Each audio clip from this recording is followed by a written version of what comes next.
Proctor. I want to welcome you to another episode of RADTV live at 5:25 here on CCTV, Chittenden County, Channel 17, Centre for Media and Democracy, and Town Meeting Television. RAD stands for Rights and Democracy, a grassroots, people-powered organisation committing to creating an independent political movement for long-lasting fundamental change in Vermont and New Hampshire. We bring you RADTV on the fourth Friday of every month to provide an update on events and campaigns that Rights and Democracy are currently promoting. Tonight's show is called Getting Rad in a New Decade. We're welcoming the 2020s by celebrating the energy around making our communities more equitable and more inclusive. This month on RAD, we'll be reporting back on some major events to start out the new decade. On Jan 7th, the Vermont legislature kicked off a new legislative session in Montpelier. On the 18th, Vermont has celebrated the 2020 Women's March at Castleton University. And just this past Monday, we celebrated Martin Luther King Jr. Day. Recent RAD board member Mia Schultz and RAD organizing director Dan Fingaz will be joining me tonight. Mia will be joining via Skype, and we've got Dan here in the studio. So the three topics, as I said, is the legislative kickoff on the new decade, 2020 Vermont Women's March at Castleton University, and MLK Jr. Day. The fight is far from over. To help unpack this, we have Dan and Mia. Dan, would you like to quickly introduce yourself? Yeah, happy to. My name's Dan Fingaz. I'm the organizing director for Vermont for Rights and Democracy. I've been with the organization since March, but I've been doing lots of different kinds of organizing, including labor organizing and electoral organizing since 2002 in 3 different states. I've worked in Michigan, I've worked in New York, and now I'm here in Vermont. Excited to be here. Well, thanks for coming on this evening. And Mia, would you like to quickly introduce yourself? Sure. Hi, everybody. I'm Mia Schultz. I live in Bennington, Vermont. I've been part of RAD since 2017 or so, and I'm currently just was elected as a board member, and look forward to 2020 as well. Well, thank you, Mia, for being here as well.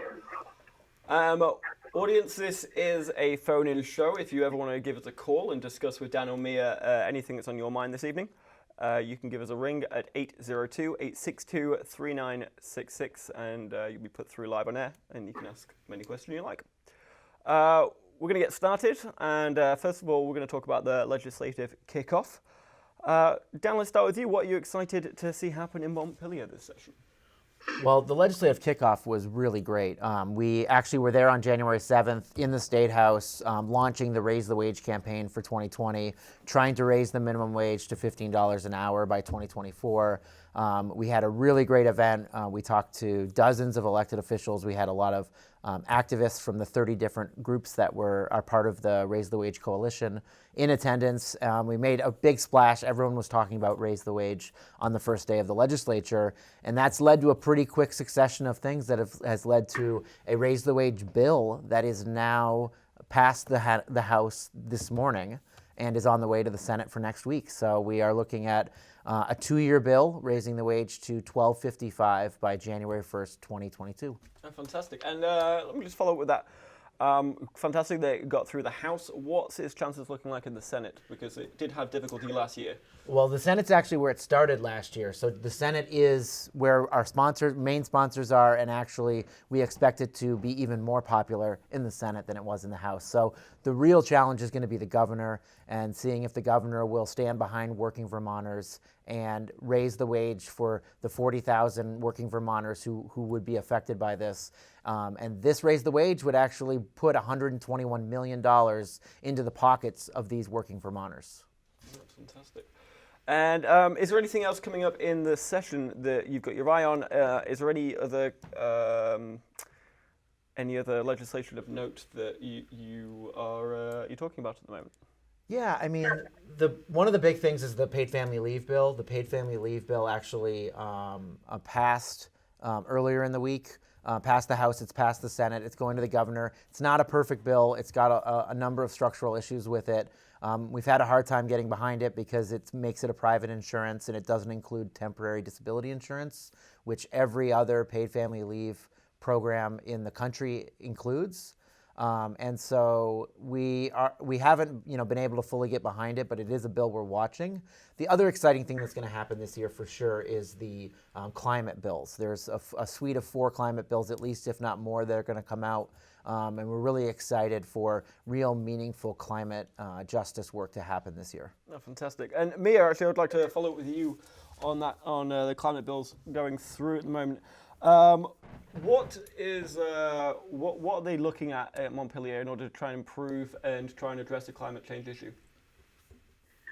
I think there's a couple of bills. Honestly, this is really Dan's area.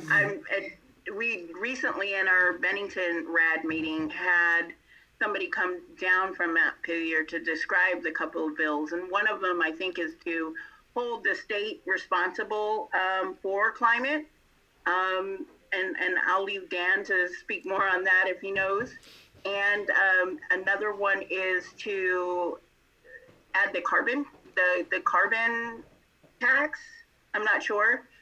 So that's what I've learned recently, but I would not say that I'm an expert here. Yeah, Dan, so in terms of the carbon tax and making sure people are responsible for their climate output, what are they looking to do in Montpelier this year? So there's really 2 big bills. Well, there's 4 bills, but 2 of them that are really big and had a lot of conversation recently are, one, the TCI, which is the Transportation Climate Initiative, which is a regional initiative that would include New Hampshire and Massachusetts and actually as far away as Delaware, in a way to actually make sure that we're making sure that we're looking at the costs that carbon is having on our economy and on our world, and then raising some money off of that as a way for us to then use that money to invest in green new energy, renewable energies and things like that. The other one is the Global Warming Solutions Act, which is the bill that Mia was talking about that really holds the state accountable and makes it so that the state,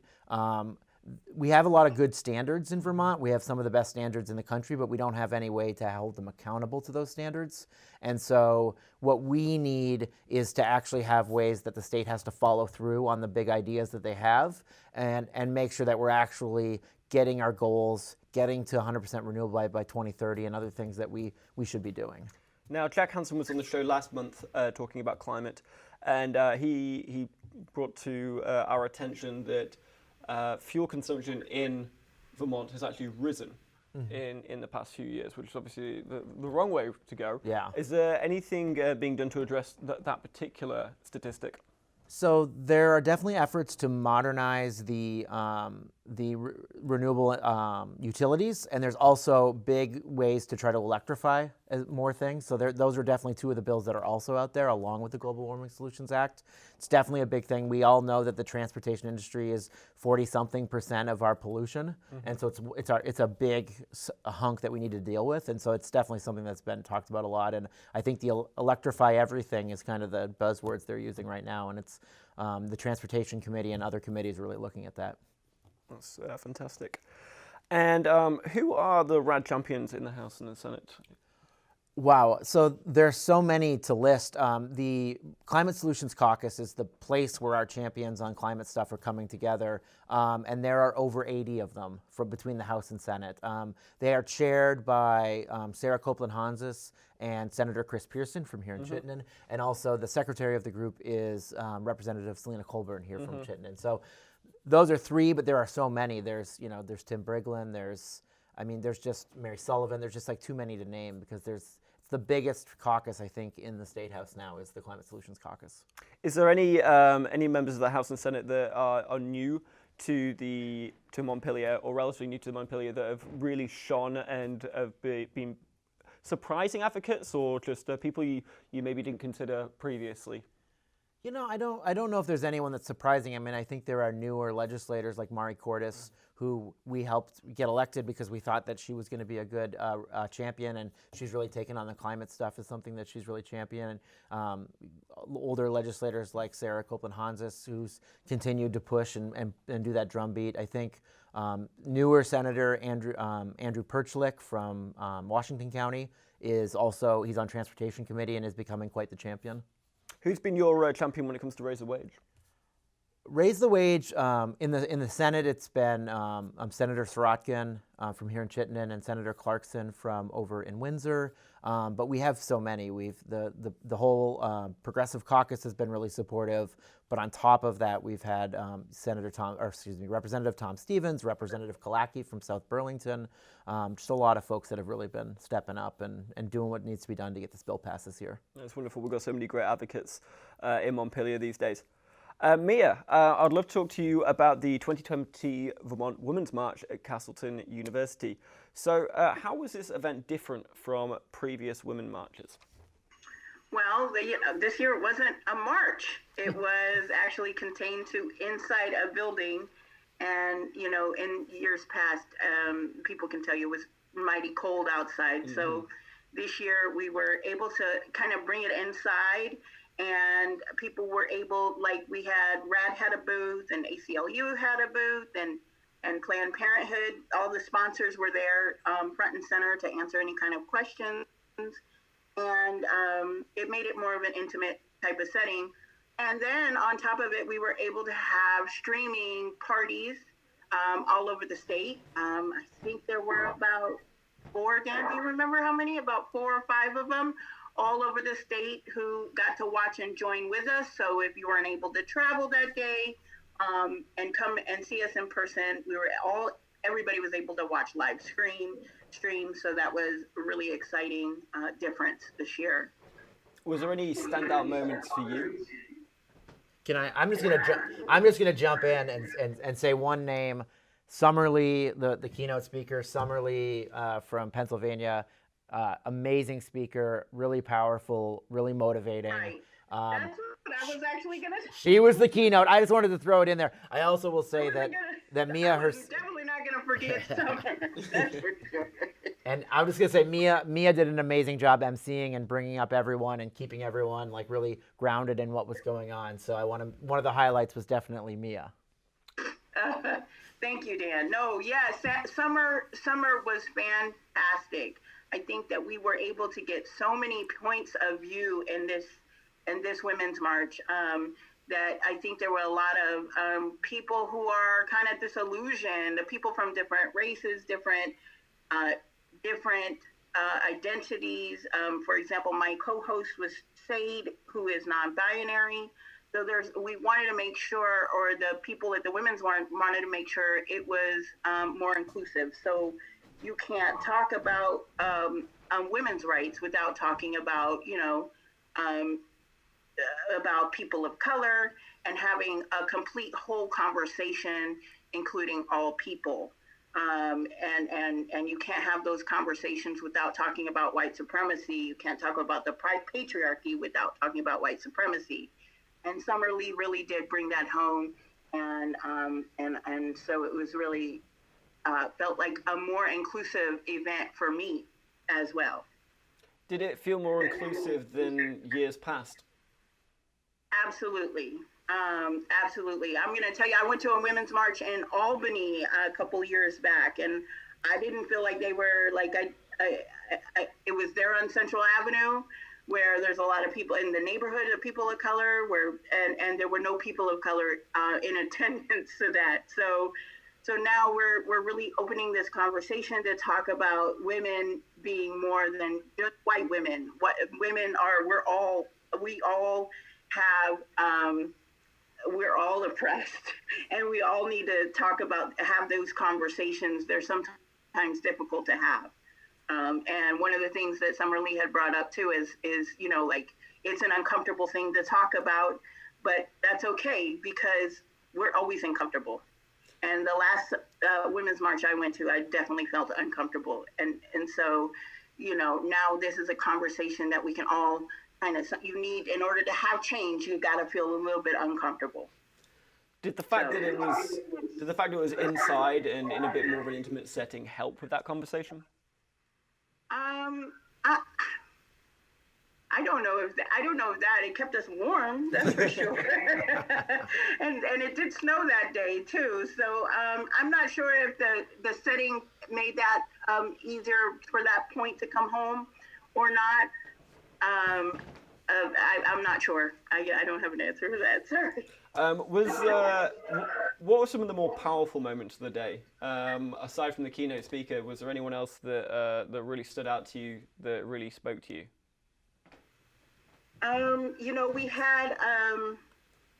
We had a speaker, and I'm sorry if from the AFCL, from the union, and then they talked about, they had a video, about milk with dignity, and it's about our workers who are doing the milking, and the kind of conditions that they're working on, the pay and everything, and that was so very powerful to know. I didn't even know that was happening here in our state, and that there were people up there who are doing all this work for very low wages, with no vacations, no health care, all of that. So that was really made a huge impact on it. So people can start supporting Milk with Dignity through Hannaford, and letting Hannaford know about that. And there's all kinds of action items that were discussed during the march that people can do and commit to all year round. And just to follow up on that, you said we can find out a little bit about Milk with Dignity, and Pressure Hannaford. When you say that, do you mean just kind of write to Hannaford or email Hannaford? How does one get involved with this? Yes, you can email Hannaford, and you can write, or you can go into the store and find out more about supporting that. And you can go to the websites as well, milkwithdignity.org. Thanks. And Dan, you were at the Women's March as well. Was there any kind of powerful moments or standout moments for you that day? No, I would say, yeah, the video that was shown, it was the women of the Milk with Dignity campaign, and really at their job sites talking about the care they take with the animals, with the cows that they work with, and how poorly they're treated was really a powerful moment. I honestly just think that there were tabling happening from ACLU, NAACP, like a lot of different groups were there really sharing the work that they're doing, and seeing everybody kind of connecting, that's really powerful. And, to have, 250, 300 people all together for 4 hours working together was really powerful. I'm glad it worked out so well, and you managed to go inside and not freeze your butts off. Moving on to Martin Luther King Day in 2020. So this was this week on Monday. God, it's been a long week. So MLK Jr. in Vermont, obviously not very historically diverse state. So what does it mean to Vermonters? Or at least people who have moved to Vermont. What does MLK Jr. Day mean to you, Dan? Yeah, I mean, so the thing that's I always think about when I think about Martin Luther King Jr. Day is just like taking your values and putting them into action. And so I think, he was all about acting. He was all about, putting himself out there, putting himself on the line, and really going after structural things. So structural poverty with the Poor People's Campaign, structural racism with civil rights. I mean, I think, to me, it's taking your values, putting them in action, and trying to make structural change. And Mia, how about you? What does MLK Day mean to you, and what does the memory and legacy of MLK, and how has that changed the way you've done things? Well, most people see MLK as, his nonviolent action and stuff, but he also was about an all-inclusive breaking, like Dan said, breaking down the structural system and making sure that all people were equally treated, equitable. And when we have those conversations, it's not, those are harder conversations than just putting up a quote every year. Those are things that you actually have to go out and do, and it takes a lot of work within yourself as well to see where you can make that change as well, and then bring it out to the community. So it's not just community work, it's self work and bringing it out. So that's how I see I see MLK Day as it is an action day, a day to think about how you will learn individually and then bring that to your community. And in what ways do you see his legacy continuing to work for equity and justice? And yeah, how do we keep his legacy going?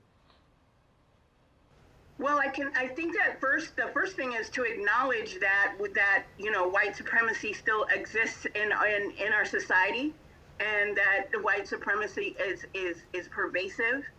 One of the things that is happening here in Vermont is, and I'm part of the Vermont Ethnic Studies work group, where we are like changing the face of the standards and including the voices of all people, and hopefully that is just a start in how we can have these conversations and including them with our kids all the way and in our communities, to have to be able to talk about how we all need to be heard, we all need to be represented.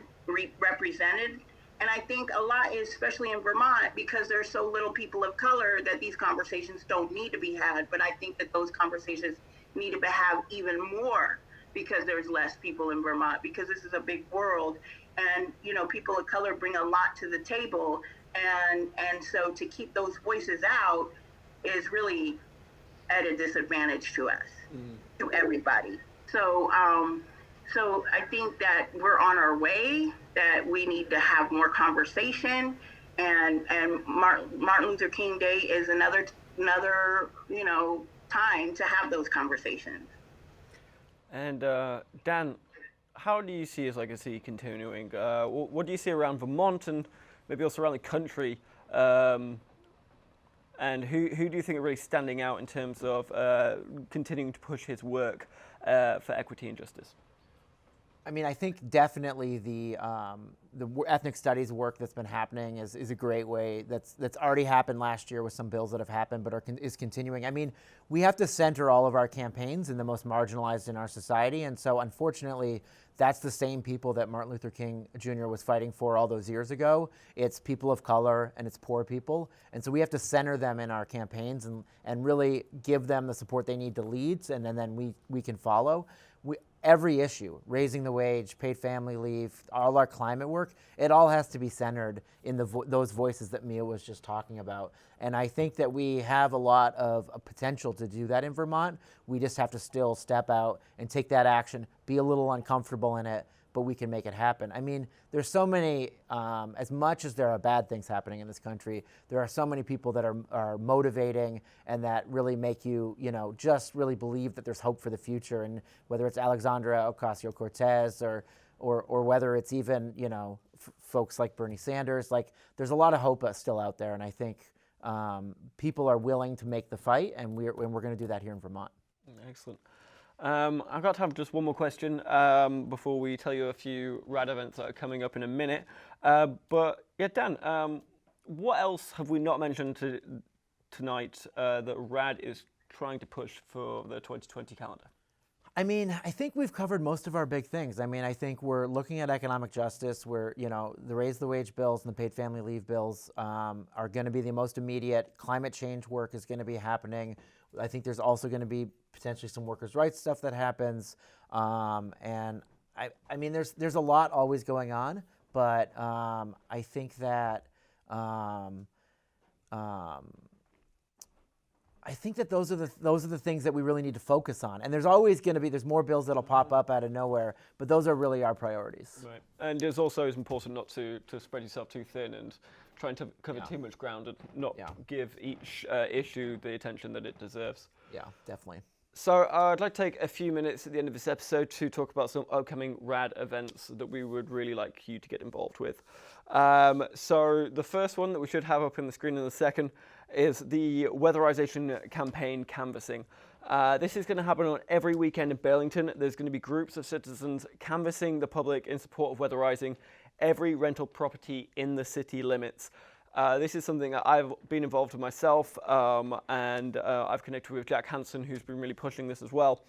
What this is really about is making sure that landlords are weatherizing their apartments for twofold reasons. One is because climate change. We've got a lot of old apartments in Burlington, and these rental units tend to not be properly sealed, and it's leaking heat out of the apartments, and therefore you need to use more heat over the winter, which is pretty devastating for the climate.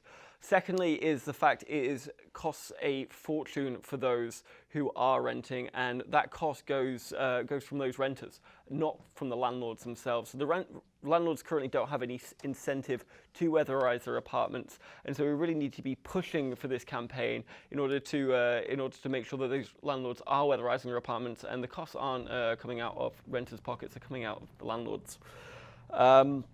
In order to, if you want to sign up, you can Google weatherization campaign canvassing for Burlington. It should pop up, and as I said, it's happening every single weekend.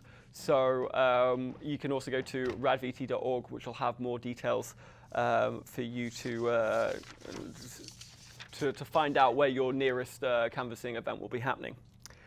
Secondly, we got the statewide RAD chapter meetings. RAD chapters consist of active citizens who want to connect with their community to build real progressive grassroots power.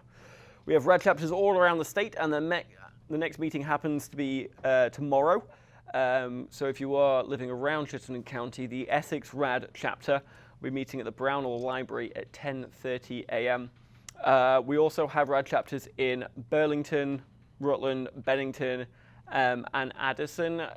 If any of the things that we have talked about tonight interest you, if climate change is something that you're interested in, if equity is something you're interested in, if affordable housing is something you're interested in, going to a RAD meeting, connecting with people who also have similar passions, that also want to see that change, can be really invigorating and can really make you feel like you're doing something about these issues. It can be life changing. You could end up getting into something that can be a lifelong passion. So really would encourage anyone listening tonight or watching tonight, if there's anything we've talked about this evening, please turn up to one of these RAD meetings, and you can go to radvt.org to find out what your nearest one is, and maybe pop in and just say hello and see if it's something that you'd want to continue to pursue. Thirdly, we've got the Raise the Wage campaign. RAD has been working to raise the state minimum wage for a few years now. You've heard about Dan talk about this evening. Some politicians are still fiercely working against us. This isn't good. It's about time that we do raise that wage. The minimum wage has been stagnant for far too long. So please join us on Sunday the 26th for a group letter and postcard writing to the governor and for others who fight back against our vision to raise up the wage in Vermont. Phil Scott is adamantly against the bill, so we really could do with your help on that one. That'll be happening at the UU Church in Burlington. Fourth, we've got RAD candidate endorsements. RAD endorsement committee has sent out questionnaires to candidates in Burlington City Council, and RAD members will have an opportunity to vote on whether or not to endorse candidates on February the 1st or around that time. You can become a RAD member to participate. Go to radvt.org. I'm running out of time, but we thank you very much for watching the show. We really hope you join us again next month. We'll be right here on the fourth Friday live at 5:25. As a reminder, this is all grassroots organized. We really could do with your help in terms of raising some money. If you want to find out more about that, again, go to radvt.org. We'll be back here, as I said, on the fourth Friday in February. Please join us then. We'll be talking about town meeting day in Vermont, and it should be a great show. So check us in. Big thank you to Dan Fingaz for joining us this evening, and Thanks, Tom. Mia Schultz, thank you very much. Thank you. I've been your host, Tom Proctor. This has been RAD TV, and good night.